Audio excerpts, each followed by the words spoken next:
So I'm going to call the order at 5:08. This evening, if we stand for the Pledge of Allegiance. I pledge allegiance to the flag of the United States of America and to the republic for which it stands, one nation, under God, indivisible, with liberty and justice for all.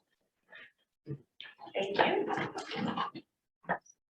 All right, we're going to move right on to item C on the agenda, which is public comment. Just as a reminder, we do our hybrid approach here. I have an opportunity to provide public comment both in person and over Zoom.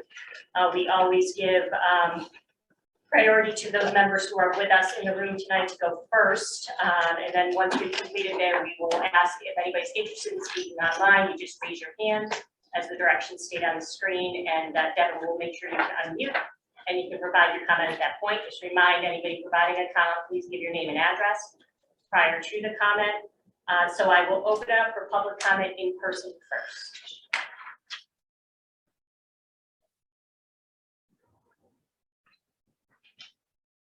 Thank you. All right, Devin, if we could open it up for online.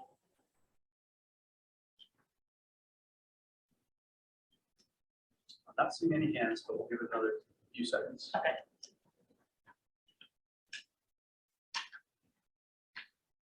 I think we're all set.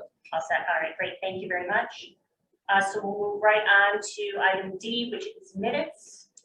So could I please have a motion to approve the attached March 2nd, 2022 minutes?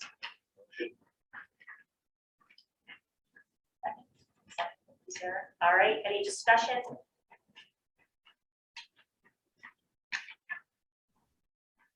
All in favor? Aye. Aye. Opposed? Sorry, Michael, I cut you off. Opposed? All right, motion passes. Excellent, then we will move on to item E, which is correspondence received from 3/1/2022 to 3/28/2022. We actually did receive 3 pieces of correspondence, so this was all via the web format, right, Pat? Correct. So these all came via our the contact page that's off of the website. These have all been responded to already, so we have closed the feedback loop on all these pieces of correspondence. Just wanted to make sure everybody have an opportunity to read those and what we kind of questions we've been receiving. Take the opportunity now always to say to everybody who is with us tonight, whether you watch us now live or later, please remember that correspondence form is there and contact form is there for you to use to ask questions to the building committee. Have any comments, thoughts, or anything at all, please use that. We do everything we can to get a full response back to you in a timely fashion. It's just a great way to receive a full, complete answer. If you have a question about something in a meeting that you hear or something that you have heard outside of the meeting, please come to us and we can provide that information to you. So it's always available. So with that, we're going to move right into reports. So first item is chair report. We have a lot to go through tonight, so I am actually going to defer my minutes of time this evening to the additional reports that are going to come after me. So I think we can move right into town council liaison report first. So we are currently doing a survey for the 1928 building. That's online. If you haven't seen it, you can find it pretty easily on Facebook, and I believe it's on the town website as well. There is, I think, another week left, week and a half. Yeah, it closes April 11th, and postcards have been mailed to every house in town. So for those that live in town, if you have not received it already, it should be hit your house any day now. And it's just a really high level, what's the appetite for keeping the 1928 building with some uses attached to it, some various questions, and then also some potential uses for the auditorium and the gymnasium for rec center type stuff. So there's a series of questions and it'll lead you down a path depending on your answers. So if you have a chance, obviously the more feedback we get, the better it is, and the better the council can plan, what the next steps are. At the last council meeting, we had asked the town manager to send out a report and get our legislators notified that OSTA is coming up and could be an issue, just to keep their ears open in case we do need them with that process, getting that approved. And we did the same thing with some of the reimbursement rate stuff that we've been talking about on that 900 wing, et cetera. That's it. Any questions at all for Johnny? Everybody remember the conversation we actually had a month ago about the Laura brought it to our attention and made a potential risk around timing for the first item that Johnny brought up. So that was us taking some proactive steps to try to get ahead of that. So we appreciate that from the town council. Other questions? Excellent. All right, we will go on to Board of Education liaison report. Everything relevant for here, your budget went through council, moving along the process. Any questions for that? All right, so we'll move right on to owner's rep report. Good evening, everybody. Just three things to report on tonight. First and foremost, we have a few state meetings scheduled coming up, April 6th and 7th. The first meeting will be, well, I think the first one's the PCR meeting, which will be a plan review of phase 1 enabling plan. So that's an enabling plan that you all will vote on shortly. The process with the state will be to review, do a page turner with them, look at the cost estimate for that. And the goal is this PCR meeting is to get the state to approve us to move forward with the bid process. So to go out to bid, there'll be some comments that typically we'll get back. We'll add those to the documents, the bid documents, and then we'll go out to bid for that phase of construction. The second meeting is a DDR design development review meeting for the main project. So that's for everything else. That's our second crack at the project with the state. We first had sort of a conceptual design. We're now going to review all of those documents that you saw Richard and his team deliver to the building committee back at the very beginning of March. So that process, it's a lengthy meeting with the state. We'll do the same thing. We'll go through the reviews. The most recent cost estimate will accompany that. So the one that we had done for the enhanced schematic design, that's the most balanced budget that we're taking to them. That leads me to my next item, which is the design development cost estimate. Professional team has been meeting, as you know, once the project documents were delivered to the building committee, they went straight to O&G, and O&G had 3 weeks on our construction schedule, recon schedule, to go through and create the cost estimate for that. So they in fact delivered on March 21st. We have since then, in the past several days, met several times to go through line by line on their cost estimates, reconcile any discrepancies that the design team may have caught that O&G may not have, or vice versa, clarify those discrepancies on scope and square footage and those kinds of things. So we're following the exact same process we followed the last time around through the schematic design. We'll continue to do that. We've created, once we get to our final agreed upon number between the design team and the construction company and CSG, we then bring that to the working group, present that to them. If there are any things that we need to work on, we'll have value engineering items prepared for the working group to review and go through as we work towards our next presentation, which I guess would be at our April 27th meeting, I think is the next building committee meeting. So that's what the professional team has been working on. Lastly, just wanted to introduce a few additions to CSG's, well, not additions to CSG's team, but additions to the Farmington High School project team. With me tonight, I have Mike Small, project exec, and Mike has worked with TSKP and O&G before on other projects, and because it's a good time to bring Mike in.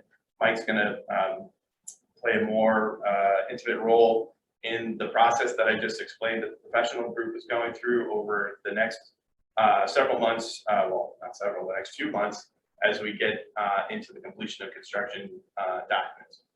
We've also added Sam D'Agostino, who's not here tonight, but Sam's an assistant project manager. Sam is going to help with with more of the state process. So, for example, we've got a lot of checklists and things that we need to ensure happen before we meet with the state. Sam is going to be instrumental in coordinating those administrative efforts moving forward. And then as we get into the bid process, there's a lot of involvement on our side that happens, and Sam's going to be heavily engaged as we go through the bidding process over the next several months. And then she'll stay on with us and this team through construction. We see Mike as sort of an interim step while we get through construction documents. There's a lot that happens from now until we go to bid. And so I just wanted to introduce Mike and the team, and so we put a face to name and see Mike more often. So that's all I had. Thank you. Questions for Mark? Mark, kind of the opposite, of course, saying welcome, Mike.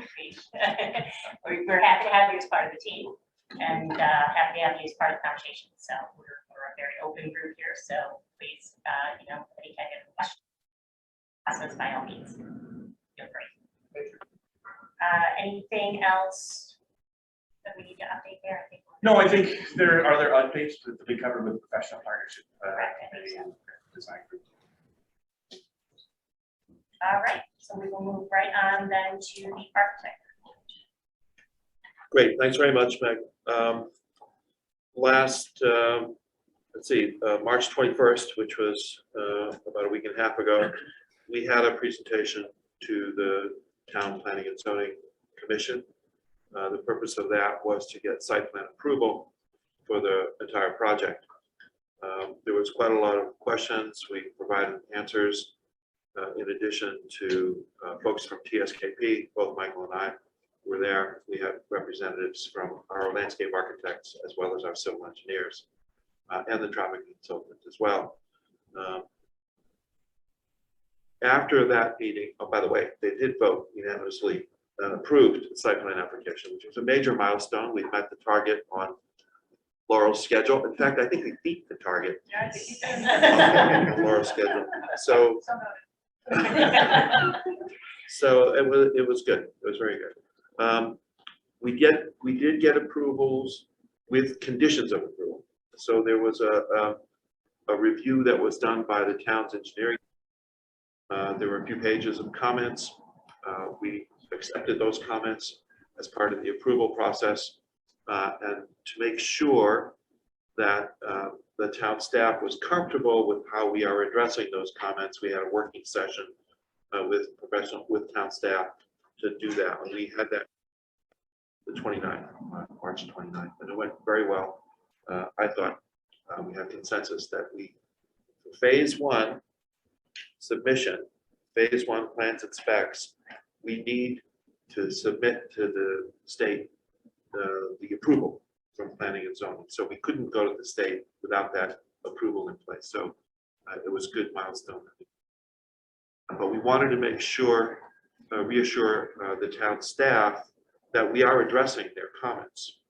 Most of the comments are applicable to phase two, which is at the end of CDs, we'll go through that process and we'll check off all the items in the comments list that was cited by staff to demonstrate to them that we are picking up all their comments. So there were a few comments that were applicable to the phase one plans and specs, which we did go through. It went very well. CSG was part of that discussion as well. I think it's important to know we actually went through all of the comments. Yeah. Not only what was on the naming plan, but what's going to be incorporated into the next phase to ensure that we get an understanding of those comments prior to putting them into the documents. Right. So we then moved the planning, the preparation of the plans and specs for phase one only. And we completed them and then had them submitted through CAT, I believe, to everybody in town, including members of the committee. So hopefully you've had a chance to look at them. Because tonight we're going to be asking you to approve the plans and specs so that we can submit them to the state. The process that is required by the state, we need approval from this body, the building committee, will also need approval from the Board of Ed, which is scheduled to occur next week. And then we can go to the PCR date with the state that Mark mentioned.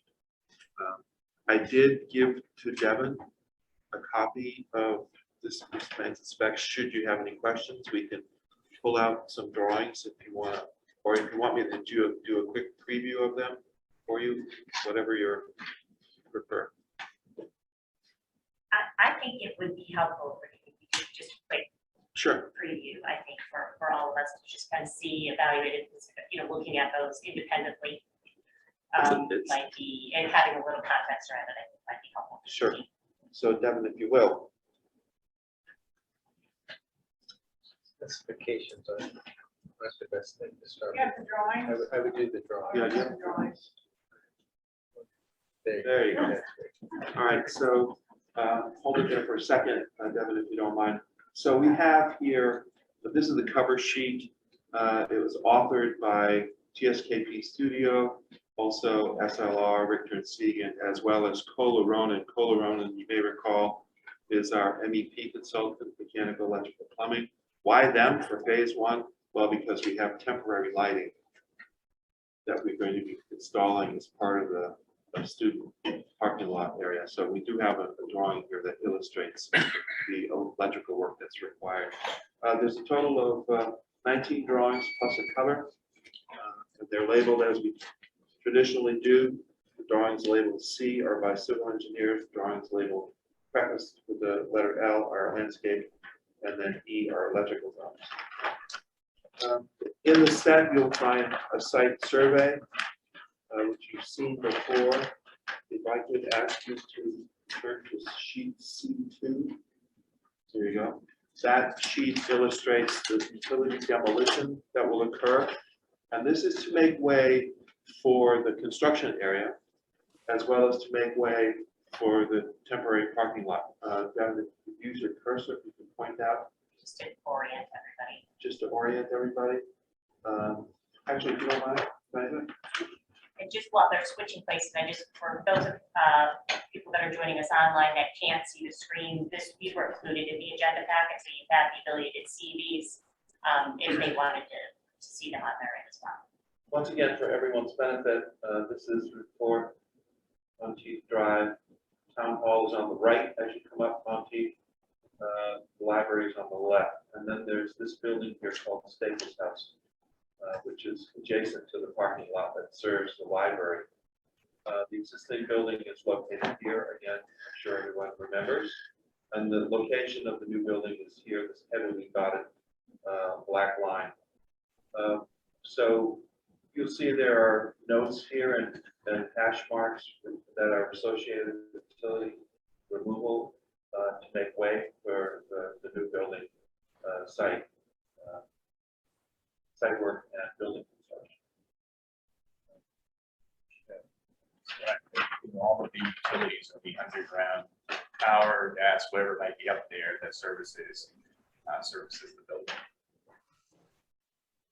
There's even a drawing that shows illustrations that we'll have directional signs to direct traffic during the construction period. That's shown on drawing C3.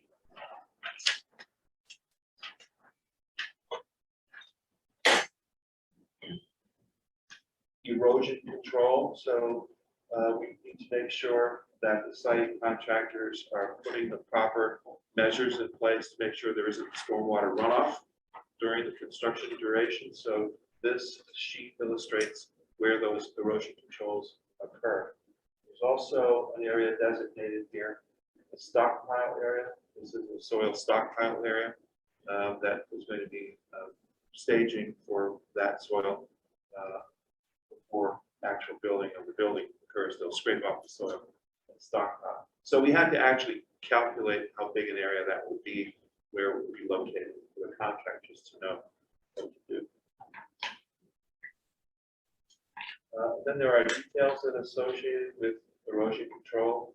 These are pretty typical details. For those of you civil engineers in the audience, these will look pretty familiar to you.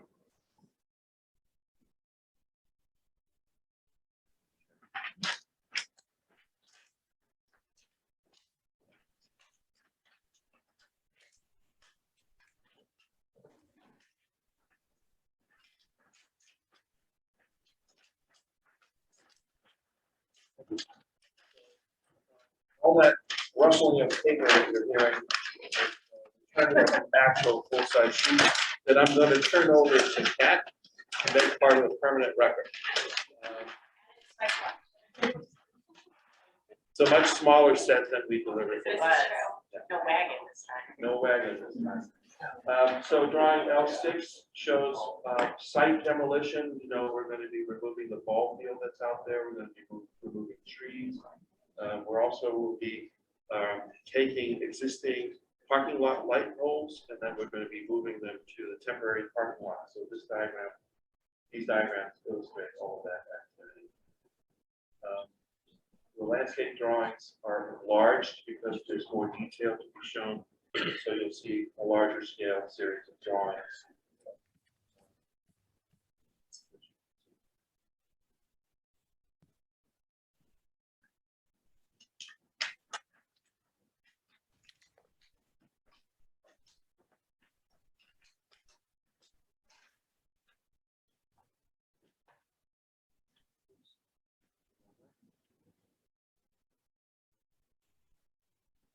Okay, we've spent a fair amount of time discussing with planning and zoning the buffer area that's along the eastern side of the property, and then extending out here to the northeastern side.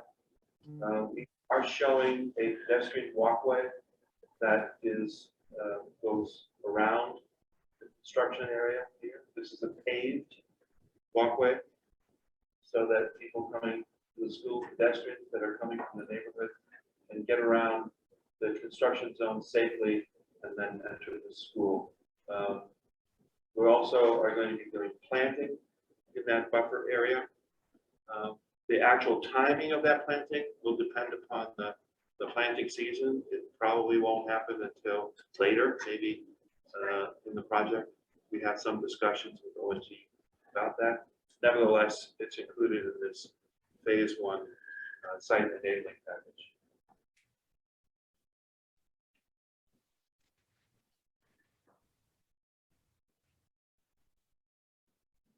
There has been discussion with the school's resource officer and also with another police officer about creating an additional path for driving around the footprint of the building. So we'll be doing some paving work here at the end of the 800 point around the back of the school and into this parking lot.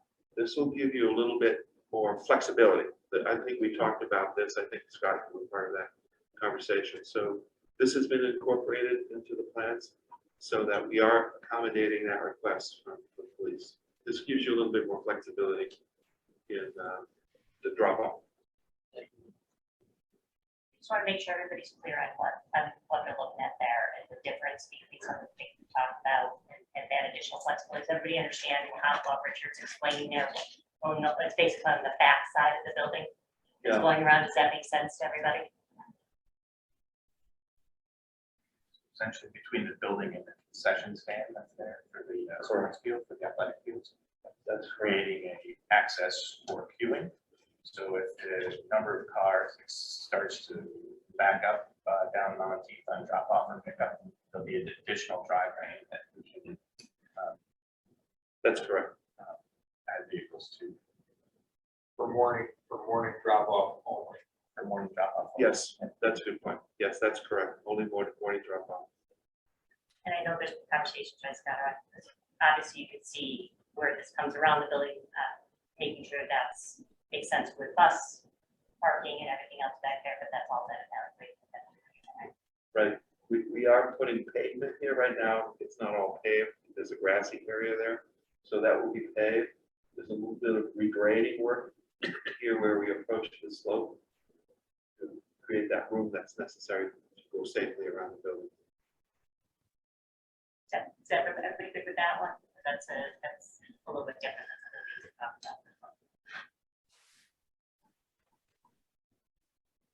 So the plan also shows the parking for the temporary parking here. It shows all of the grading. There's also calculations that were done for stormwater runoff. There's a retention area here. But remember, this is just temporary. This will be converted back to a grassy field when the project is done. But this is a paved temporary lot. And there are locations where, well, I'll show you when I get to the sheet, the electrical sheet. So this is a planting details. It shows how many plants, the species of plants that we're actually planting in the buffer area. And then the landscape architects in the audience. There's also details of planting. And this is the electrical drawing that shows where these poles that will be taken from the existing parking lot and planted around the perimeter of this temporary lot. The electrical engineer did go to Stable House, locate where there's an electrical panel that could have a couple of circuits added to it. So that's where the power will come from, power the temporary lot. So those are the drawings. There's also the specifications, which I'm not going to go through. But if you have any questions, what we're asking this committee to do is authorize to accept the plans and specs as well as a cost estimate that ONG prepared. Both of them need to be approved by this building committee. So I'd be happy to answer any questions. Can you just remind, oh, I just got stand raised, but before we invite you to speak, let me just remind Richard, the path students are taking from the temporary lot. Okay, well, let's see. A little cut off there, but I don't know what the best to do is. Go to another plan.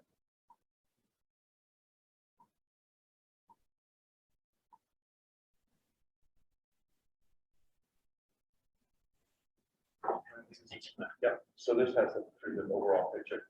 So the plan is to, actually, we're going to be putting up a fence here at the top of the slope, and gate that leads to that walkway that currently exists, because we don't want people to run up the slope or run down the slope. It's a little hazardous, especially in the winter time. So there's going to be a temporary fence installed here at the top of the slope. And pedestrians, when they, after they park their car, they'll have to walk along the library over to on the sidewalk on Monteith, which is illuminated, and then up in this direction to a crosswalk that leads you right to the school. So that's the strategy for pedestrian approach for the temporary one. There's a question from someone? Yep, Mike's got his hand up. Shouldn't just be a one view. Sure. Richard, question about during this phase one, there aren't any, there isn't any excavation or laying of conduit for any utilities back to the future site. Is that correct? That's correct, yes. Okay, so that all happens in the basically the school construction phase. Phase two. This is phase two for the high. This is what I have reviewed with you this evening is phase one for the high school portion of the project. Remember, the project is divided into two state projects for grant purposes.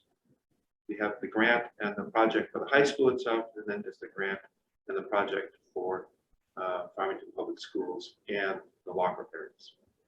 So this is phase one for the high school portion only.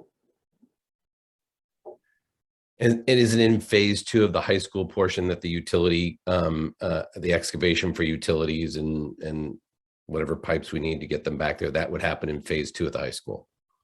Correct. And it wouldn't be affected by any of these pathways? Excavation of utilities affected by pathways? Right. That doesn't disrupt any of these places that you're laying down anything along Monteith or anything like that?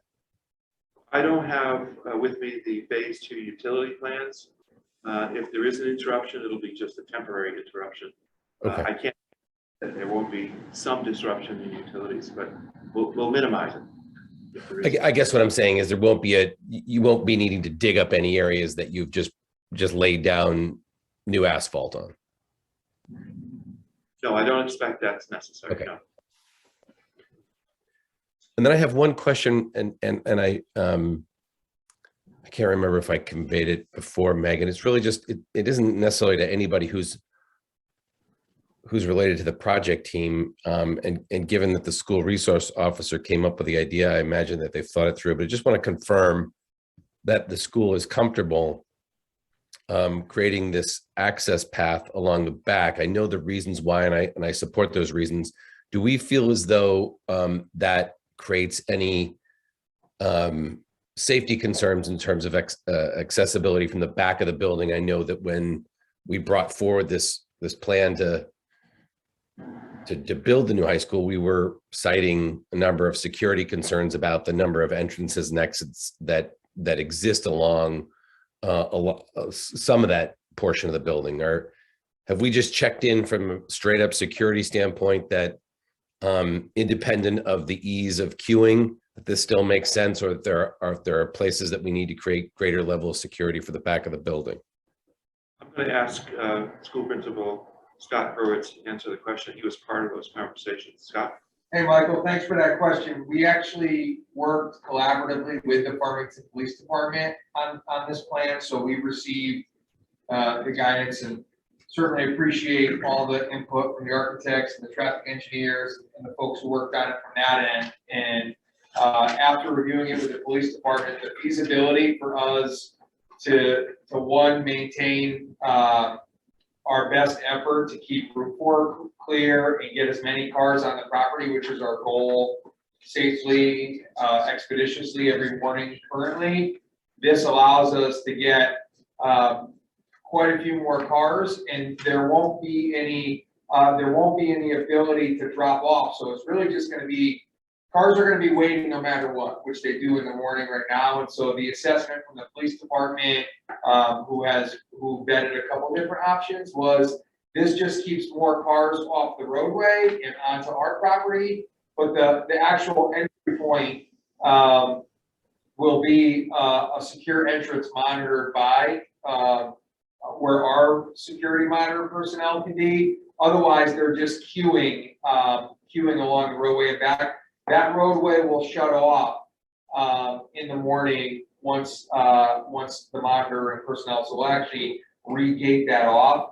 We don't think it's a good use for afternoon pickup for that exact reason. Students will be sometimes exiting to sports or to walk home and those kinds of things. So that's one of the things we discussed when vetting the plan. So we feel good about that as our theory for the best way to get the most cars out to the campus and expedite a safe and smooth as possible drop off experience over the next few years. Excellent. Thank you both.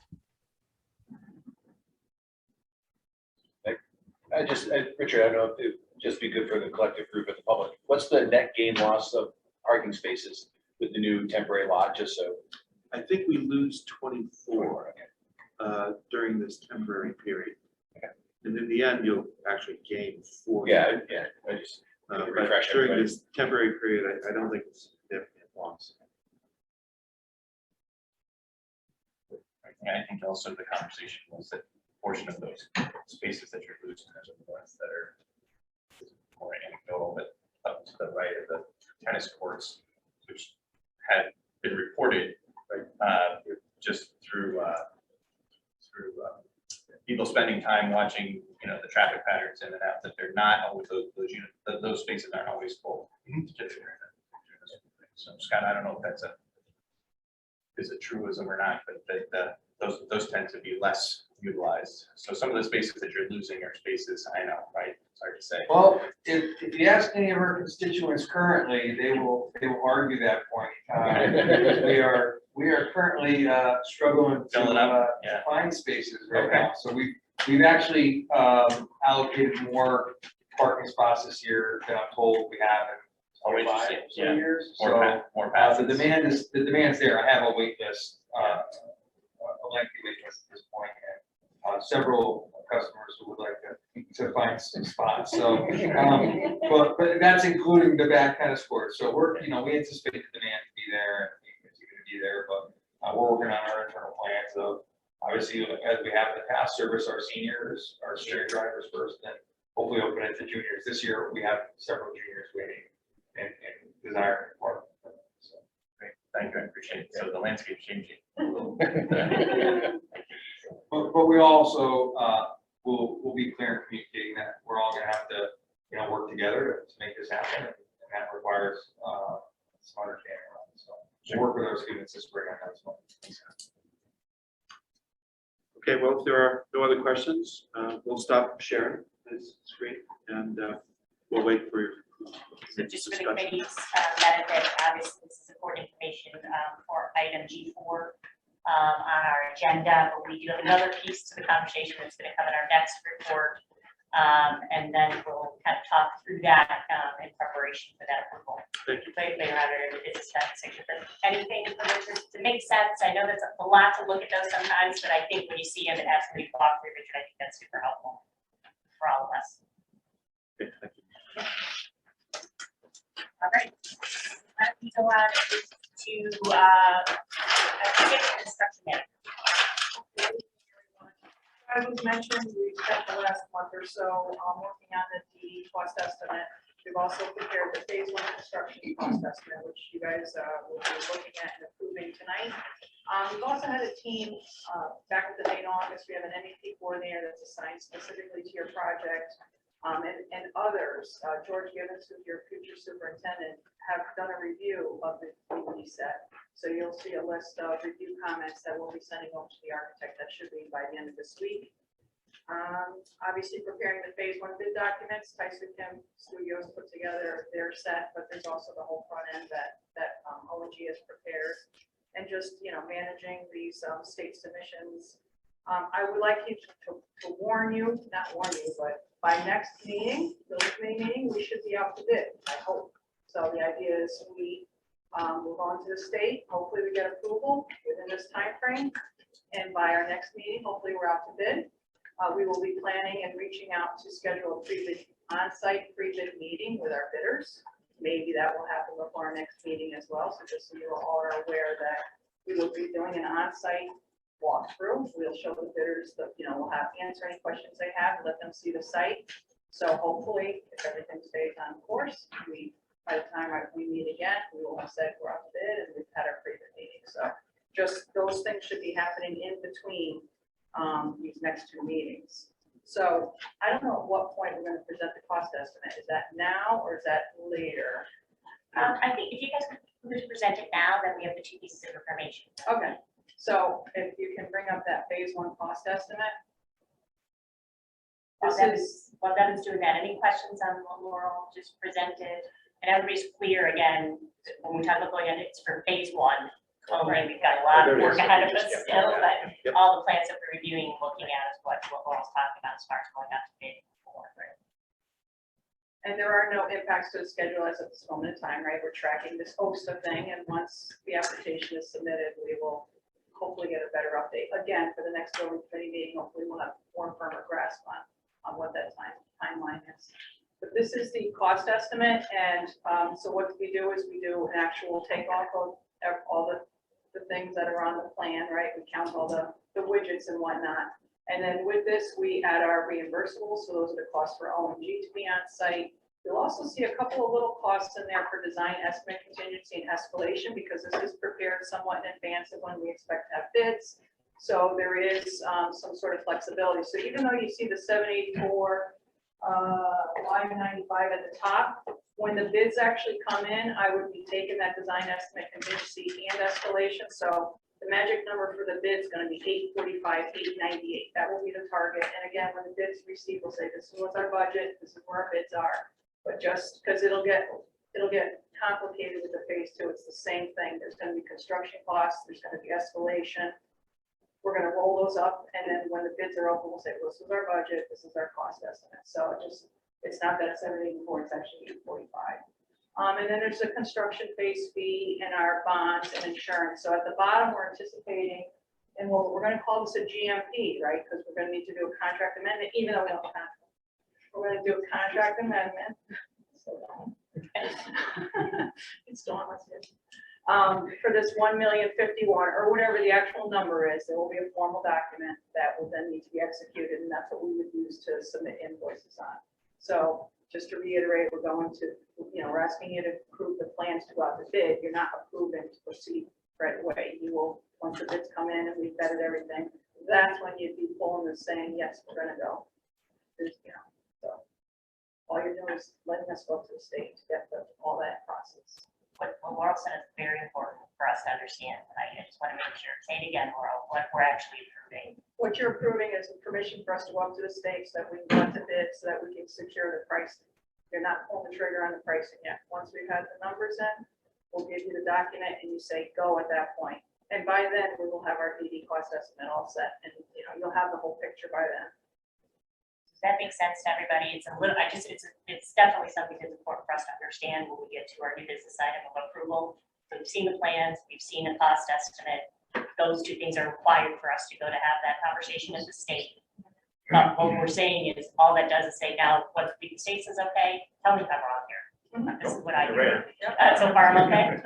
Once the state says, okay, we can go out to bid, then everybody's gonna come back to us as a committee with actual The number. and everything else, and then we're looking at it, really say, yes, this makes sense, and we're ready. Correct. Do I have that right? Yes. Everybody else understand that the same way? So there's no risk in approving the documents tonight for you. The two pieces make sense, so everybody understand what we're doing and why they're required. I think this is a good preface because this process will happen. Yeah, this is good practice, Sure, right? pilot. For the future phases that the design team, OG, she will be presenting to you as we move forward, right? So we get our way up to construction, full construction documents. That same process will happen again. The state will go out to bid, come back with the bid numbers, and that'll be your opportunity for the whole project. Any questions or thoughts on what we heard there?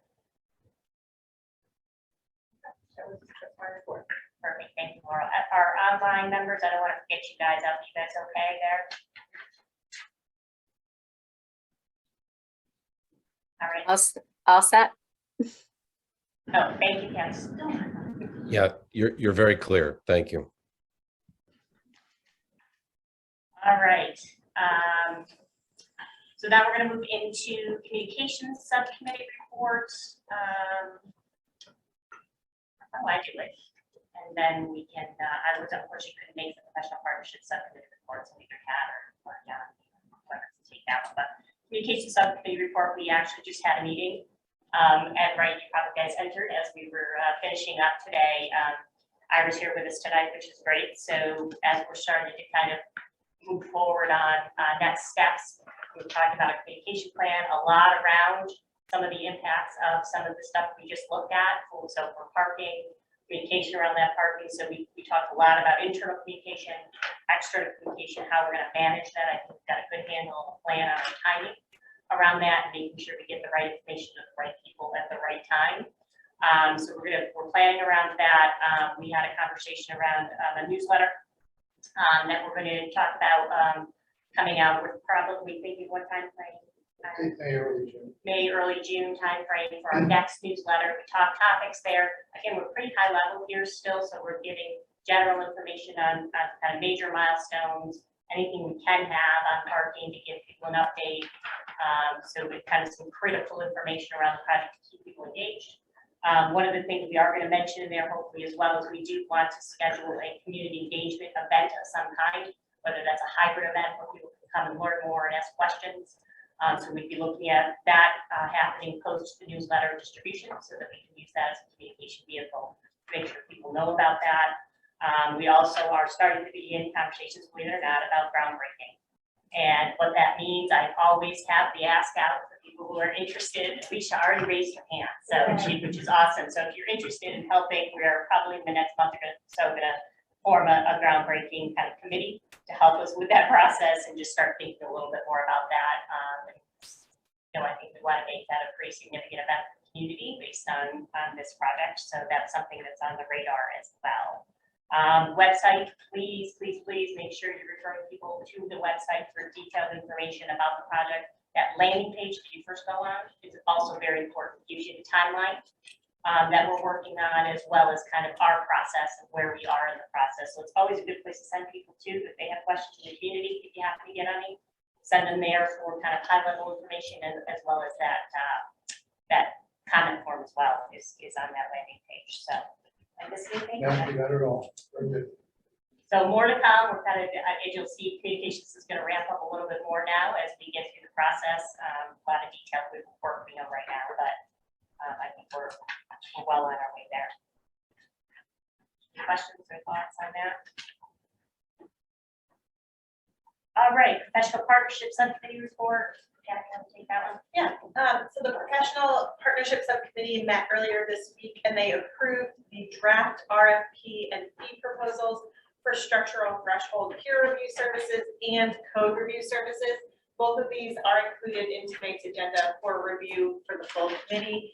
This is our typical process where we have a two-part solicitation for these services. So part one was the request for qualifications. You have all scored those. We're reviewing tonight in executive session, then coming out and shortlisting the firms.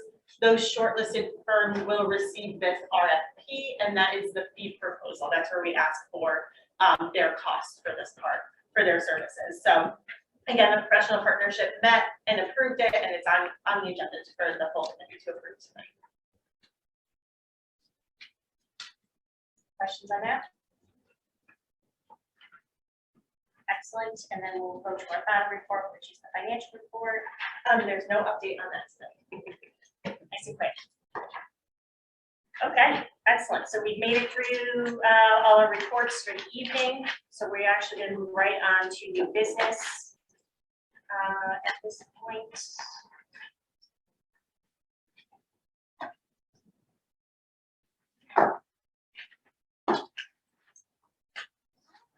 Documents out of order here. So we're going to go right to new business item number 1.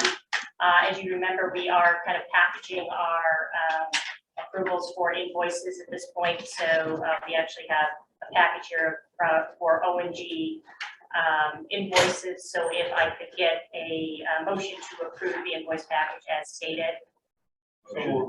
Second. All right, discussion. All right, all in favor? Aye. Aye. Opposed? All right, motion passes. Excellent, thank you very much. All right, so we're going to move into, we're going to move right on to item G2. So this is what Kat was just referring to as far as next steps on our B&P proposals. So item G2, could I have motion to approve the attached draft RFP fee proposal for structural threshold peer review services? Motion. Second. Any discussion? Just to note in here, there are a few deadlines that are in here marked TBD. That is dependent on, motions that are achieved tonight, and then we will fill those in before issuing to this shortlisted firms. And just a reminder to the committee, as Kat mentioned, these have been reviewed by the professional partnership committee prior and evaluated before they come to us. So any further discussion? All in favor? Aye. Aye. Motion passes. All right, we will move to item G3. So could I have a motion to approve the attached draft RFP fee proposal for code review services? Motion. Any discussion? And again, the same on this, few things to be filled in, the dates and timelines. Just from a process perspective, I just wanted to make sure too that it's clear. We've done, these names sound very familiar, right? We're going to have a conversation in a little bit on the RFQ. So I just want to make sure everybody's clear from a process perspective. We always do qualifications first and then follow up with the chief proposal after that. So that's why we're seeing these two pieces. Make sense? All right, all in favor? Aye. Aye. All right, motion passes.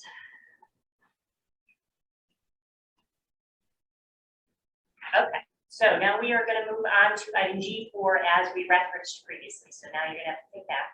just a few minutes ago when we had a couple presentations during our report out. And I'm going to read this very specific language, is very important. It needs to be specific. You make me read all these numbers, Cass. That's all right. So can I get a motion to approve final plans and project manuals as prepared for bidding and dated 3/23/2022, and the professional cost estimate dated 3/23/2022 for FHS state project number 052-0076N Phase 1 enablement? So moved. Second. All right, I'm gonna open it up for discussion again, just to make sure everybody's clear. We did kind of did pieces, but this is what obviously what Richard just walked through with us, as well as the estimate that Laurel walked through. And again, when we're talking about approval, I just want to make sure everybody's clear. It's approval to actually go to the state to have that conversation that gets scheduled. Go get that. Yes. Questions, thoughts, anything else in discussion? All right, all in favor? Aye. Aye. Opposed? All right, motion passes. So it sounds to me like we're all set. If we still need Board of Ed, right? approval Yes. For this. Yep. But from our perspective, we finished our steps, so obviously we'll be moving forward from there. Looking forward to hearing back on the meeting. Let's see what the state has to say about That's it. right, that's right, exactly. Thank you. Lots of people looking at these things. Yes. Many times over. All right, so now we are actually going to go ahead and move into executive session. I need to, yes, sorry. So I need a motion to the executive session to review and discuss RFQ responses for structural threshold peer review services and code review services in accordance with the Connecticut General Statute as stated in the agenda. So note, again, to review and discuss RFQ responses for the two services mentioned. Attendance in the executive session shall be limited to voting and non-voting members of the Farmington High School Building Committee, representatives from TSKP Studio, representatives from Construction Solutions Group, and representatives from O&G Industries. We will come out, approval of this motion shall be by 2/3 of vote. So moved. Second. Discussion? All in favor? Aye. Aye. Opposed? Motion passes. We have a little bit of a transition here. So Michael, I think you have a link, right? Yeah, so you Yes. should already, that you're the person I'm seeing. All the person on there, they all are. All of our members there online that are joining with us. They moved to a different link to join us for the conversation.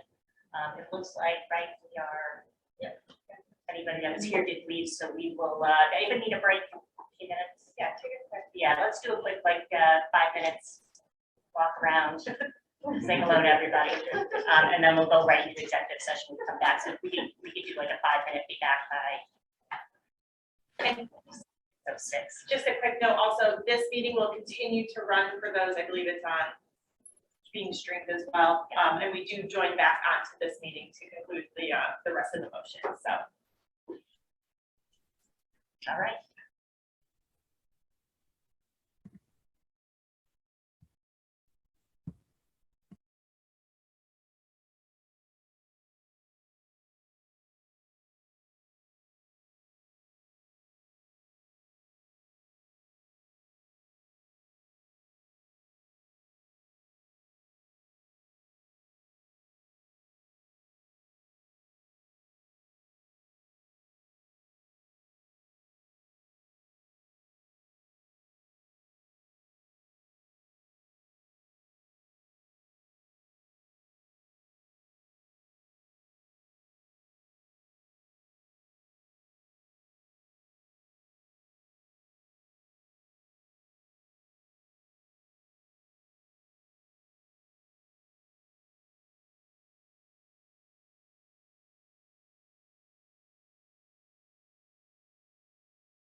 But,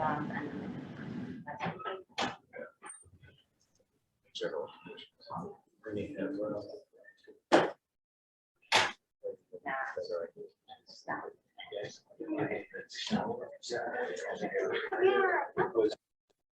I was right on that border, yeah. I mean, there's- Yes, yeah.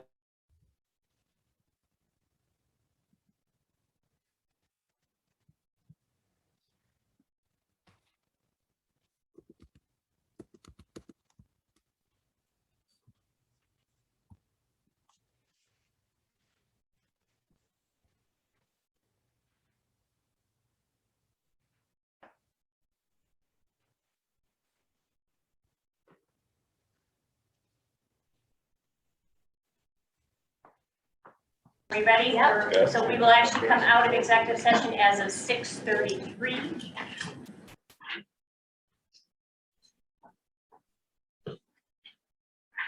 All right, we will move right to item G6. Kept throwing me off my letters. G6. That's all right, don't worry about it. G6, so could I have a motion to shortlist the following final candidates for structural threshold peer review? This is Conlin Engineering and Russell and Dawson. So moved. Second. Any additional discussion?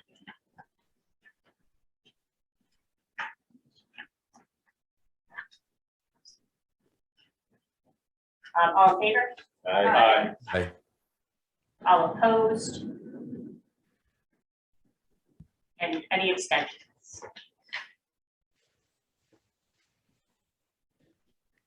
All right, motion passes. We'll move right on to item G7. Could I have a motion to shortlist the following final candidates for code review services? It is Bowman, Russell and Dawson, Safeville, and Christie. So moved. Second. Any discussion? All in favor? Aye. Aye. Opposed? Abstentions? Motion passes. All right, so obviously with that, both those motions passing as well as the approval of G2 and G3, we will then go forward and get pricing and then be back in a conversation around the options on our shortlist. Yes, makes sense to everybody? All right. So we're just left with G8. So could I get a motion to cancel the April 13th, 2022 FHS building committee meeting? So moved. Second. I'm gonna open up for discussion. Excuse me, just as there's been a couple things around this, just as this is spring break week. That's why it's coming off our schedule. So hopefully people have an opportunity to travel maybe and take some time during that week. And we did do a validation with professional partners on this, make sure that we're not going to force any adjustments to schedule based on this. So I think we are comfortable in doing this and then making sure we're scheduling after that. That's appropriate. All right, all in favor? Aye. I'm going to say the motion passes. April 13th is canceled. All right, can I get a motion to adjourn, please? So moved. Second. Discussion. All in favor? Aye. Opposed? We will adjourn at 6:36.